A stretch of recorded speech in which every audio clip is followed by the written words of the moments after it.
नागपूरमध्ये कायदा सुव्यवस्थेचा प्रश्न पुन्हा एकदा ऐरणीवर आलाय। हुडकेश्वर परिसरातील एका बारमध्ये मध्यरात्री काही तरुणांनी धाडशी घुसखोरी करत मॅनेजरवर जीवघेणा हल्ला केल्याची धक्कादायक घटना समोर आली आहे।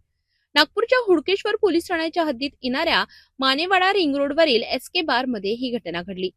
मिळालेल्या माहितीनुसार रात्री बार बंद झाल्यानंतर काही तरुणांनी बारमध्ये बसून दारू पिण्याचा हट्ट धरला। मात्र व्यवस्थापकाने नकार दिल्यानंतर हे तरुण संतापले। यानंतर त्यांनी त्याच्या इतर साथीदारांना फोन करून बोलाविले आणि काही वेळातच 8 ते 10 तरुण बारच्या बाहेर जमा झाले।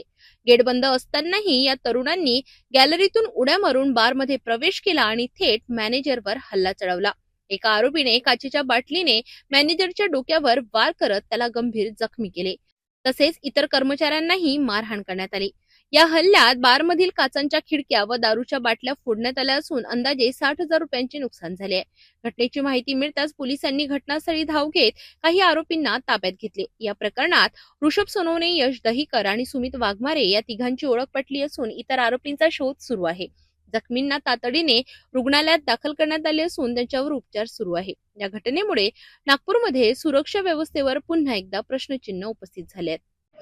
मानेवाडा चौकामध्ये एक एसके बार म्हणून आहे। तिथे बार 12 वाजताच्या दरम्यान समोरचं गेट बंद केलेलं होतं आणि जे आरोपी ऋषभ शेषराव सोनवणे, वय 23 वर्ष, नेहरू नगर, यश दिगेश्वर दहिकर, नरसाळा आणि सुमित राजेश वाघमारे, नेहरू नगर आणि त्यांच्यासोबत आणखी मुले।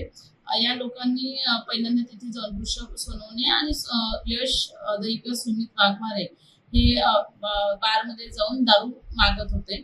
तर बार मालकाने त्यांना विरोध केला आणि त्यांना आतमध्ये बसूनच दारू प्यायचं होतं असं त्यांचं तक्रार आहे। तक्रारदारांनी तक्रार दिली की हे जे तिन्ही लोक आम्हाला आतमध्येच दारू प्यायची आहे असं म्हणून वादविवाद घालत होते। आणि त्याच्यानंतर त्या वादविवादातनं जेव्हा बार मालकाने त्याला विरोध केला तर त्यावरून या तिन्ही लोकांनी फिर्यादी म्हणजे तो जो जखमी आहे तुषार दिलीप पानखडे, वय 38 वर्ष, राहणार राधानंद नगर, बेसार रोड, हुडकेश्वर, याला हातुकीने मारहाण केलेली होती आणि तिथलंच बारमधलं दारूच्या बॉटल वगैरे फोडलेल्या होत्या आणि त्यांचं नुकसान केलेलं होतं। अशा तक्रारीवरनं आपण गुन्हा नोंद केलेला आहे। सध्या तपास चालू आहे।